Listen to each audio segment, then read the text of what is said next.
has become detached. Well, Chipyego it is, the one that I thought was looking quite good, disappearing now quite rapidly off the back.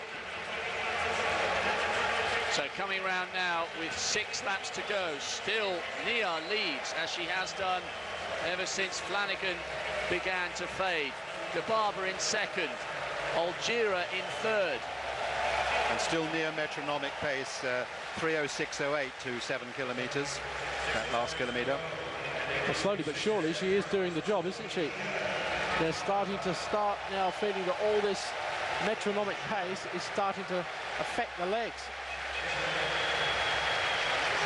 So, Nia leading, De Barber trying to go for a hat-trick of world titles over 10,000 metres. She's in second, Algira third, Chebet, the double world cross-country champion, in fourth, then Chirono, and now it looks 6 like have become 5. I was going to say, now it looks like Asheta's gone off the back.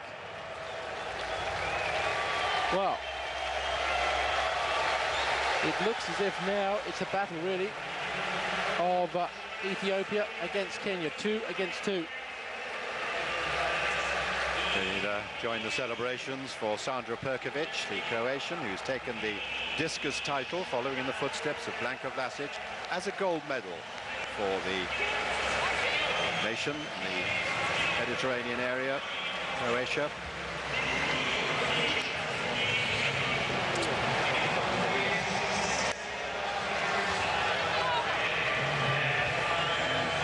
In the discus competition was the silver to Robert Michon of France.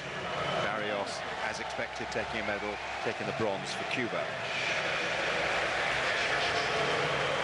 We really are getting towards the business end of this race.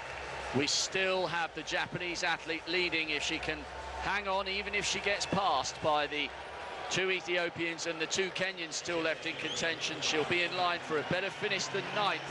That's where she ended up as a result of front-running the Olympic final last year.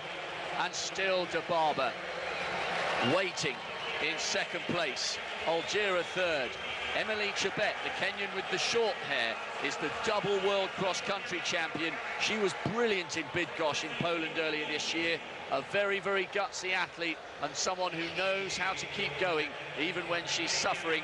And Gladys Chirono, the taller of the Kenyans, in 5th place at the moment.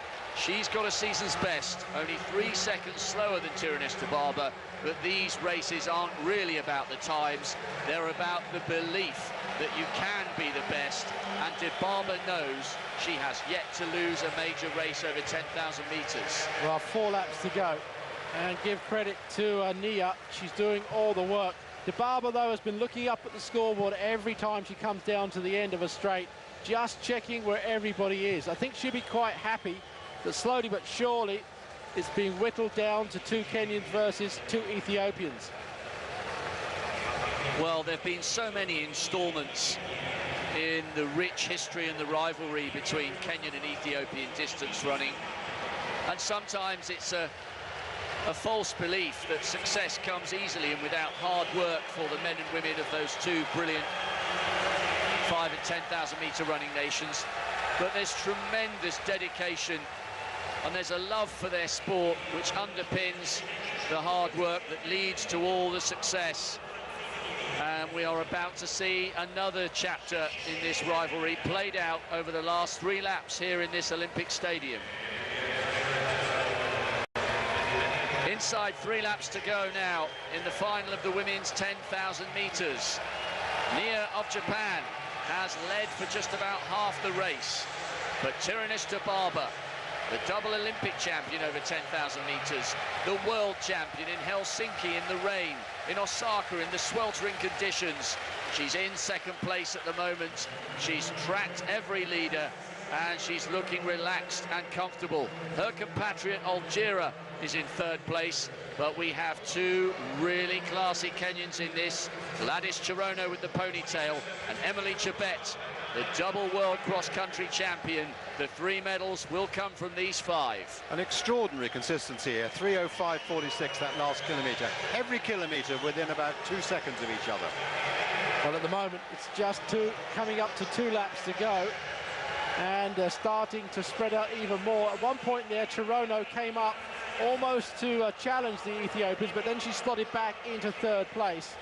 Dibaba, I think, knows that she's coming into sprint territory now with 2 laps to go, and easing herself through to the second place very comfortably indeed. So 2 laps now in the women's 10,000 metres. Would you back against this woman in second place to take another gold medal? I don't think I would. She's looking very, very comfortable indeed. Dibaba just coasting through in second. Just behind her teammate, Olajar. Then Chirono, the Kenyan, looking good so far, and behind her teammate, Chebet. Just around about 600 metres to go now. Tirinish Dibaba in second place. Algira is just holding off Chirono and Chebet at the moment. They're all tracking the Japanese athlete. She's run a very, very brave race. Can she do something to stay in the hunt? But Dibaba's looking round. She's got this so under control in her body language. She's watching the big screen. She's waiting to see who's behind her. And now she's about to make her break. Well, as she does it, her teammate follows up, Olijar, and the challenge really coming from the ponytail of Chirono, the other Kenyan, moving ahead of her teammate and on the shoulder of the other Ethiopian, Olijar. Tirinish Dibaba now. Inside 400 metres to go. Chebet, the double world cross-country champion, is beaten. A real tussle between Chirono in second, and Algira's already looked over her shoulder. Has she settled for third? Tirinish Dibaba, the imperious Ethiopian. She's been winning global titles for such a long time. Inside 200 to go. Chirono is doing everything she can to respond, but Dibaba's just looked over her shoulder again, and the gap is growing. The world champion from Helsinki, the world champion from Osaka, the double Olympic champion over this distance. She just does not know how to lose a global title race over 10,000 metres.